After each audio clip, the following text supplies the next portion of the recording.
Welcome to the Trench Art Podcast with your host, David Axe. Today on the pod, Artur Rehi. Welcome to the pod. Artur, tell me a little bit about yourself. I am a military blogger from Estonia. I've been doing YouTube for 12, 13 years. I completed my conscription in the Estonian army as an infantry communications, and now I'm part of another unit. And in the full-scale invasion of Ukraine in the last 4 years, I've been to Ukraine 8 times.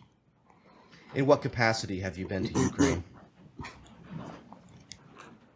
I did 8 fundraisers where my YouTube viewers donated, and we bought trucks, drones, medical equipment, night visions, thermal visions, and brought them to different Ukrainian units, which include 3rd Brigade, 82nd Brigade, 47th Brigade, Alpha Group, SBU Alpha, and other units. So they were all volunteer missions.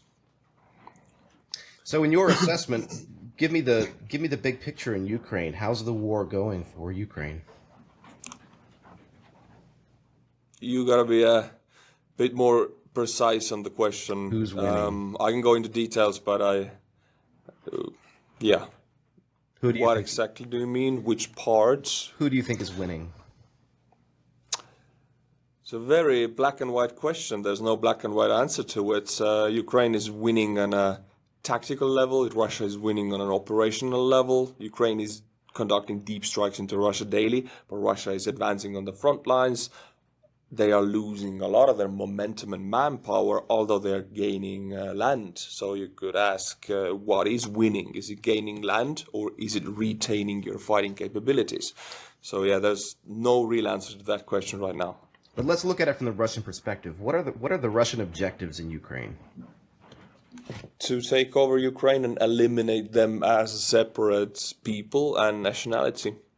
To control Ukraine as a satellite state, I would say. So by that standard, is Russia achieving its goals? No, by that standard, they're definitely not achieving the goals at all, not even close. But is there a more limited objective for Ukraine that Putin could spin as winning? In Russia, they have a monopoly on any kind of media, so they can spin anything as winning. Even if Russia straight out loses this war, they can still sell it to their own domestic audience as winning. So we cannot really control how Putin spins the truth inside Russia. They will not lose. For the Russian domestic viewer of Russian media, they will not lose. Doesn't matter what happens on the battlefield. They didn't even lose when they pulled out of Kherson or Kharkiv. It was a goodwill gesture, although in reality, Ukraine just pushed them out. Okay, so Russia can spin any outcome of the war as victory. Let's flip the question around then. What are Ukraine's objectives? To keep their independence and freedom, to not be pushed, to not be in Russian sphere of influence, and in the long term to get into NATO and the European Union. So by those standards, is Ukraine winning? Yes, by those standards, they are winning. People look at the settlements occupied or land lost as who is winning or losing. But yeah, if you zoom out, you look at the macro picture of Ukraine retaining their independence, like Finland did, for example, with the deal that gave 11% of their territory to the Soviet Union. By that standard, Ukraine is winning. That said, Ukraine must still compel Russia to quit and to leave. And sure, the Putin regime could spin any outcome as victory, but for the Ukrainians, they still need the fighting to end and for Russian forces to stop attacking, if not fully retreat. How does Ukraine achieve that outcome? I don't really know, because I don't have an answer to that, honestly. It's a $1 million question. How do you get Russia to not be an empire? That's what you're asking me, basically. Is there a military victory on the table where Ukraine can simply remove Russia's capacity, defeat Russia's capacity to wage war? It's possible, but for that to happen, NATO would need to step up their support big time. NATO would need to send all artillery shells, barrels, fighter jets, everything. They would need to close the sky. Everything that we have been talking about since day one, for example, close the skies over Ukraine, send all of the weapons that can be sent. They're not all sent. If that would really happen, send the Taurus missile for Germany, for example. If that would happen, yeah, Ukraine would pack the firepower to actually end Russian capabilities, eliminate all Russian artillery systems, tanks, everything. But European countries and NATO have not done that. So for now, Ukraine has to fight one arm tied behind the back. So then, from the Ukrainian point of view, the means of victory is political, not military. Ukraine is playing the long game, which can be summed up by they're making the invasion, they're aiming to make the invasion too expensive to continue. They are destroying Russian capabilities of making money, for example, oil refineries, thermal power plants, everything that is connected to Russian stability in the country or making money from oil and gas export. They're trying to destroy it, Ukrainians. So by that, they are taking away Russian state's ability to pay the soldiers or pay the loved ones who lose somebody, the one-time joining fees if somebody joins the army as a volunteer. All of these amounts are massive. We're talking tens, if not hundreds of billions of dollars in a quarter, for example. So yeah, Ukraine is aiming to take that money off the table for Russia. Then Russia just could not be able to pay for this war. Okay, so you're talking about a financial victory.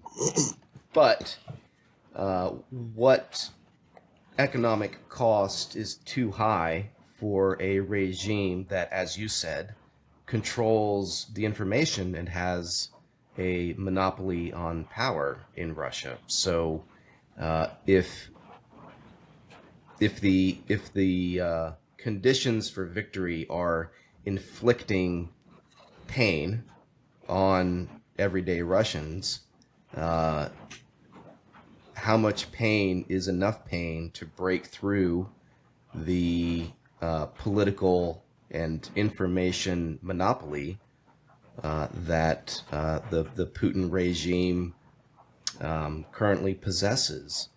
Defeating an entrenched single party authoritarian regime, defeating them by hurting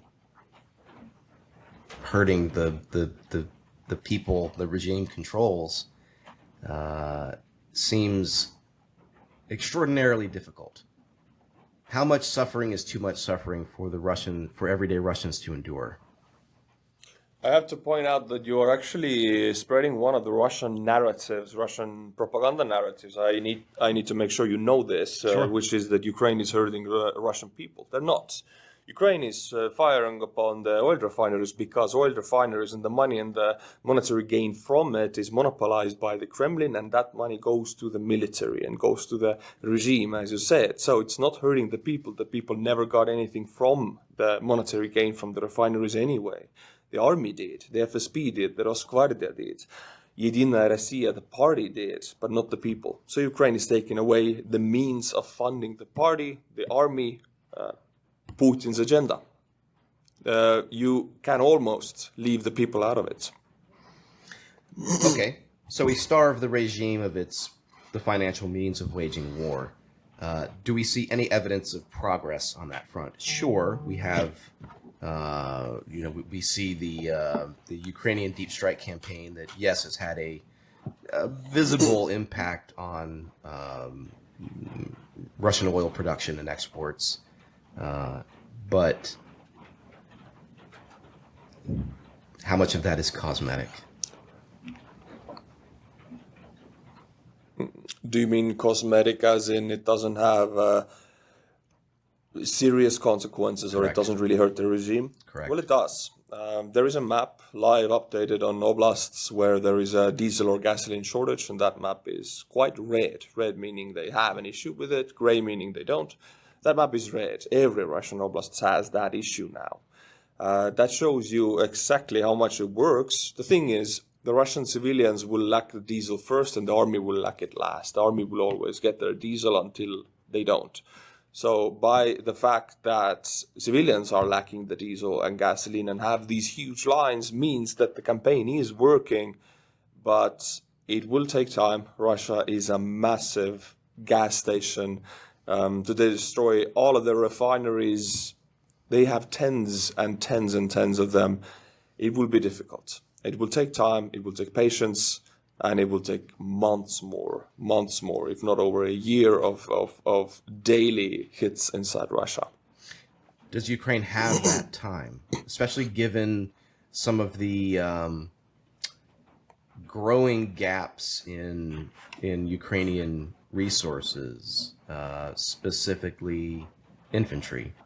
It's no secret the Ukrainian military is desperately short of trained infantry, and that is probably one of the reasons why the Russians have been able to maintain a slow but steady rate of advance in eastern Ukraine. So can Ukraine afford to keep fighting for another year, 2 years? I think you're looking at it from the wrong perspective, which gives me an idea that you don't really understand why the Ukrainians are fighting. The question for Ukrainians is never about can we afford it? Because I will ask a question from you now. What will happen if they don't fight? Can you tell me? If the entire Ukrainian armed forces just quit? Yeah, let the Russians advance, and in the end, perhaps let them take over the regime. Let them do what they want to do. Why we fight? You can tell me what happens. Maybe you know. Russian occupation of Ukraine and the destruction of Ukrainian society as we know it.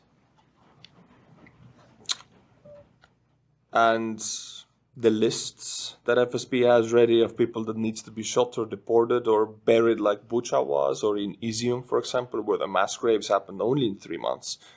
All of that. There's no can we or can't we or what are the price of us fighting. It's more like, if I want to survive, I will fight. If I don't want to live anymore, then I won't fight. And Ukrainians do want to live. It's not an option of can we afford it. It's an option of if we want to live. And that's really difficult for sometimes to understand in the West, because people look at this conflict from the outside, not understanding it's not about money for the Ukrainians so much as it is for the Russians, who are preserving their empire. But for Ukrainians, they are preserving their lives and families and culture and their own identity. So it's about extinction. If they don't fight, they will die off. They will be killed off as a nation. So the question is wrong here. Can they afford it? The question is, do they want to survive? Well, right, but of course they do. Of course. That's not really what I'm asking, though. I'm not asking, is Ukraine on the cusp of completely abandoning its war effort? I'm asking if the resource constraints will make it impossible for Ukraine to effectively resist a sustained Russian war effort. So it's not that all Ukrainian society is going to disarm and surrender. That's not what I'm asking. I'm asking, given the manpower problem, can Ukraine hold Russia to its current rate of advance and prolong the war long enough to inflict the economic pain that may be necessary to compel the Russian regime to stop? I think without a mobilization of 25-year-olds and younger, they can't. Ukraine hasn't by law mobilized anyone forcefully under 25 years old. That's the law in Ukraine. If you're 24, you cannot be forcefully mobilized. If you're 26, you can. So if they don't change that, and if they don't declare mobilization, then their lack of manpower and infantry specifically will cost them a lot of territory. It's the price that they are willing to pay right now, but I would see in the future, in the long run, from now on, that at some point Ukraine would have to declare a full mobilization.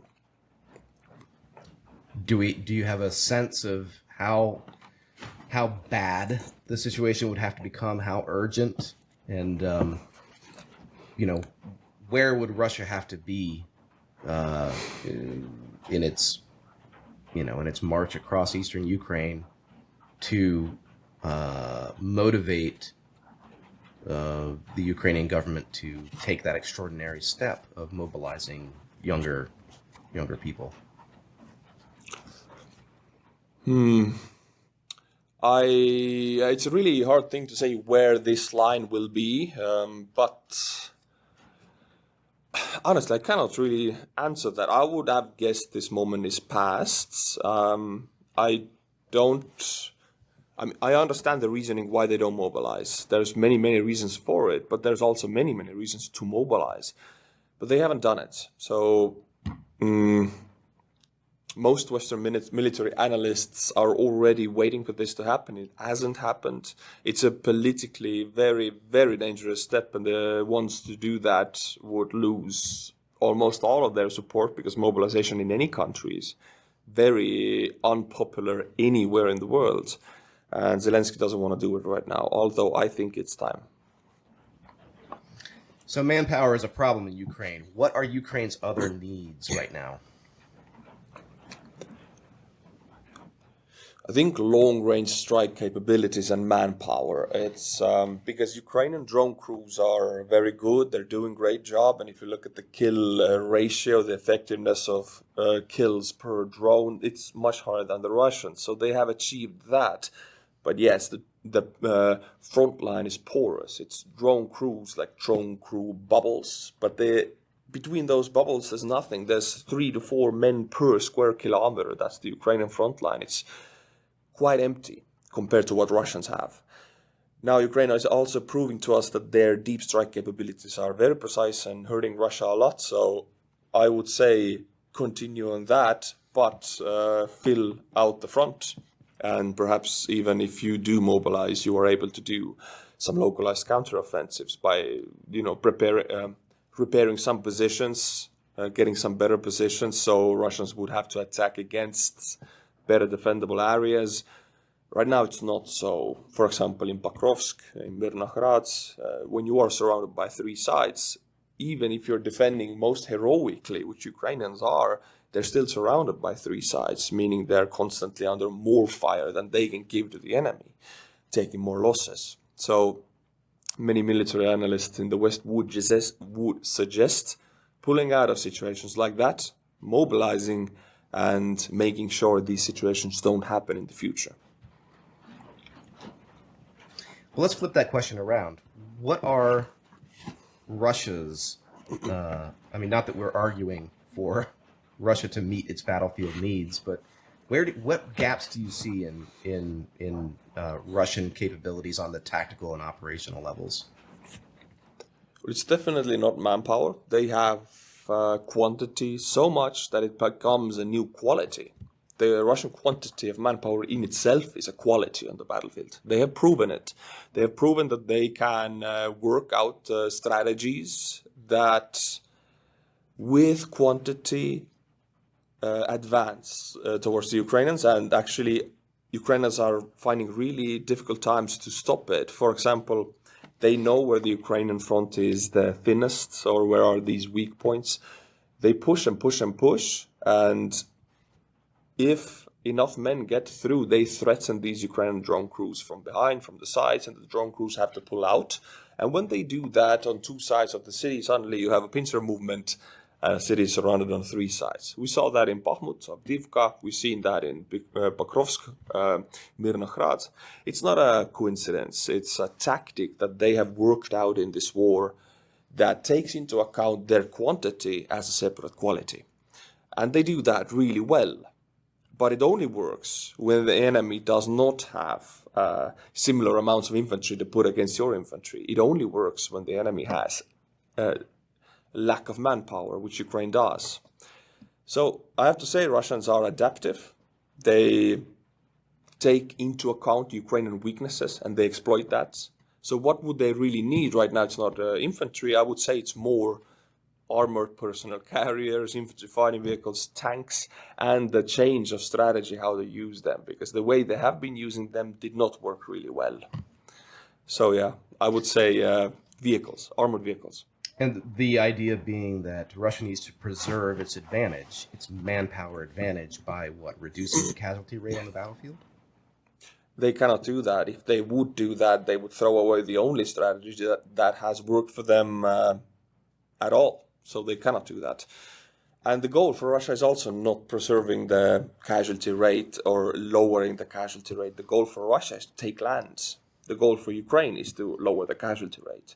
Russia increases the casualty rate if it means more land. And that's what they have been doing because they have the quantity. They can pay the price.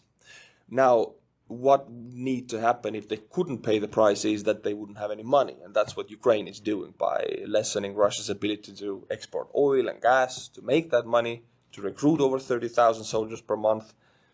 If they don't have that money, they will not recruit those new soldiers. Hence, they cannot use this specific tactic that works. Do you believe Russian recruitment entirely hinges on the ability of the Russian state to pay bonuses?